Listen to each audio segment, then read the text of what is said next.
Hello friends, welcome to Shimpi and mummy's kitchen. আবারও একটা নতুন রেসিপি নিয়ে চলে এসেছি। আর এখন চলছে ডিসেম্বর মাস, আর ডিসেম্বর মাস মানেই ক্রিসমাস বা বড়দিনের আমেজ কিন্তু চলতে থাকে। আর এই সময় নানা রকমের কেক আমরা খেয়ে থাকি এবং ডোনাটস খেয়ে থাকি। আর সেই ডোনাটসগুলো কিন্তু বেশ অনেকটা দাম দিয়ে আমরা দোকান থেকে কিনে খাই। তবে এই ডোনাটটা কিন্তু বাইরে না কিনে ঘরে খুব সহজেই বানিয়ে নেওয়া যায়। সেই সহজ রেসিপিটা তোমাদের সঙ্গে আজকে আমি শেয়ার করব। খুব সহজ রেসিপি আর খেতে দারুণ মজার। দোকান থেকে যে ডোনাটসগুলো কিনে আনি তার থেকেও কিন্তু অনেক বেশি মজার হবে, অনেকটাই সফট। খুব মজার একটা রেসিপি। তো চলো আর কথা না বলে সেই ডোনাটসগুলো কিভাবে বানিয়ে নিলাম দেখে নেওয়া যাক। সবার প্রথমে এখানে একটা বড় বাটি নিয়েছি, এর মধ্যে 1 কাপ আমি নিয়েছি হালকা গরম দুধ।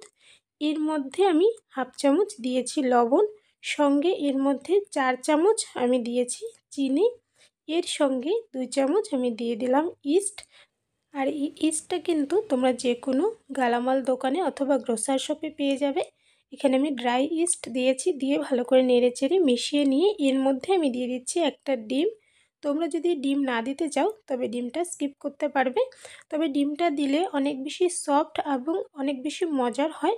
তাই এখানে আমি একটা ডিম দিয়েছি, দিয়ে ডিমটাকেও কিন্তু খুব ভালো করে এর সঙ্গে মিশিয়ে নিয়েছি। দেখো, এবার এর মধ্যে আমি অ্যাড করছি ময়দা। এখানে আমি 2 কাপ ময়দা নিয়ে নিলাম। ময়দাটাকে এবার ভালো করে মিশিয়ে নিচ্ছি, প্রয়োজন হলে এর মধ্যে কিন্তু আমি আরও একটু ময়দা অ্যাড করব। দেখো, চামচটা দিয়ে প্রথমে আমি খুব ভালো করে এটাকে একটু মিশিয়ে নিচ্ছি। আর এখানে ডোটা আমার একটু নরম মনে হচ্ছিল, তাই এখানে 2 চামচের মতো ময়দা আমি আরও অ্যাড করে দিলাম। অ্যাড করে এটাকে আবার ভালো করে একটু নেড়ে চেড়ে মিশিয়ে নিয়ে এর মধ্যে আমি দিয়ে দিচ্ছি বাটার। এখানে আমি 2 টেবিল চামচের মতো বাটার দিয়েছি, তোমরা চাইলে মেল্ট করেও এর মধ্যে অ্যাড করতে পারবে। বাটার দিয়ে এটাকে আমি ভালো করে মিশিয়ে নিচ্ছি। আর বাটারটা কিন্তু রুম টেম্পারেচারে থাকতে হবে অবশ্যই। আর ভালো করে মেখে নেব। এদিকে দেখো, ময়দাটাকে আমি খুব ভালো করে মেখে নিয়েছি, বেশ অনেকটাই কিন্তু সফট, দেখে বুঝতে পারছো। রুটি পরোটার জন্য আমরা যেরকম ময়দা বা আটা মেখে নিই তার থেকেও কিন্তু অনেক বেশি সফট। এবার এর উপর থেকে একটু তেল লাগিয়ে এটাকে আমি 2-3 ঘন্টার জন্য রেখে দেব। এদিকে প্রায় 3 ঘন্টার মতন হয়েছে, ডোটাকে আমি আবারও নিয়ে নিলাম। আর ডোটা এখন দেখো ফুলে কিন্তু ডবলেরও বেশি হয়ে গেছে। হাত দিয়ে একটু প্রেস করলে আবার এটা চেপে যাচ্ছে, মানে ডোর শেপে চলে আসছে। এটাকে আবারও 1-2 মিনিটের মতো ভালো করে একটু মেখে নিচ্ছি। খুব বেশি সময় কিন্তু এখন মাখার প্রয়োজন নেই, 1-2 মিনিট হালকা একটু মেখে নিলাম। নিয়ে এবার এর থেকে আমি লেচি করে নিচ্ছি। খুব বেশি বড়ও নয়, আবার খুব বেশি ছোটও নয়, মিডিয়াম সাইজ। যেরকম আমরা পুরি বানানোর জন্য বা লুচি বানানোর জন্য তৈরি করি তার থেকে একটু বড় করে কিন্তু লেচিগুলো করে নিয়েছি আমি। দেখো, আর এখানে কিন্তু আমার টোটাল 10টা লেচি হয়েছিল। সবগুলো লেচি করে নিয়ে এবার একটা লেচি নিয়ে নিলাম, নিয়ে অল্প ময়দা ছড়িয়ে দিয়ে এবার বেলনি দিয়ে এটাকে বেলে নিচ্ছি। তোমরা চাইলে হাতের সাহায্যে চেপে চেপেও এটাকে একটু ছড়িয়ে নিতে পারো, তবে বেলনি দিয়ে বেলে নিলে একটু প্লেন হয়। আর এর থিকনেসটা তোমরা দেখতেই পেলে।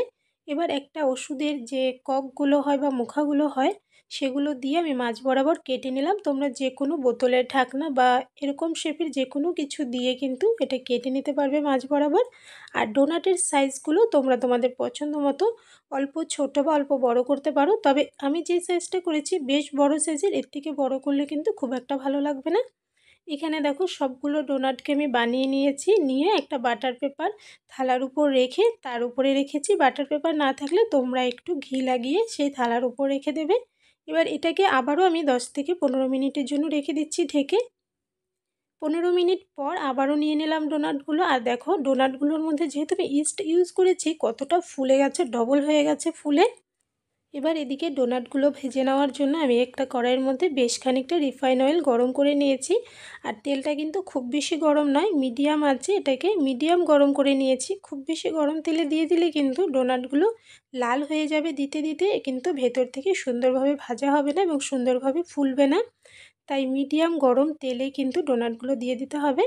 আর খুব হালকাভাবে দিয়ে দেবে, ডোনাটগুলো কিন্তু এই সময় অনেক বেশি নরম থাকে। দেখো, আমি হাত দিয়ে উঠিয়ে দিয়েছি তো হাতের একটা ছাপ বসে গেছে কিন্তু, তাই খুব হালকা হাতে ডোনাটগুলোকে উঠিয়ে তেলের মধ্যে দিতে হবে।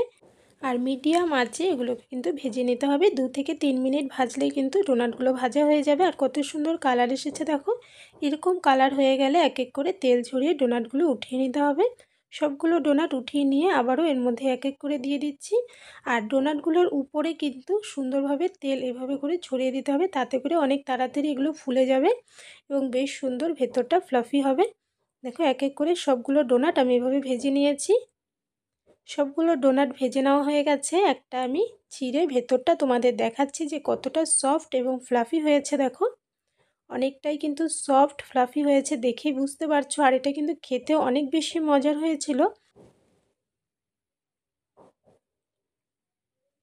এবার এই ডোনাটসগুলোর উপরে আমি দিয়ে দিচ্ছি অল্প গুঁড়ো চিনি। আমি কিন্তু নর্মাল চিনিকে মিক্সিতে গুঁড়ো করে নিয়েছি। সেই চিনির গুঁড়োটাকে আমি একটা চালনির সাহায্যে এর মধ্যে দিচ্ছি। এতে করে একদম মিহি গুঁড়োটা এর মধ্যে পড়বে এবং ডোনাটসগুলোর গায়ে খুব সুন্দরভাবে চিনির গুঁড়োটা লাগবে, দেখতেও বেশ ভালো লাগবে।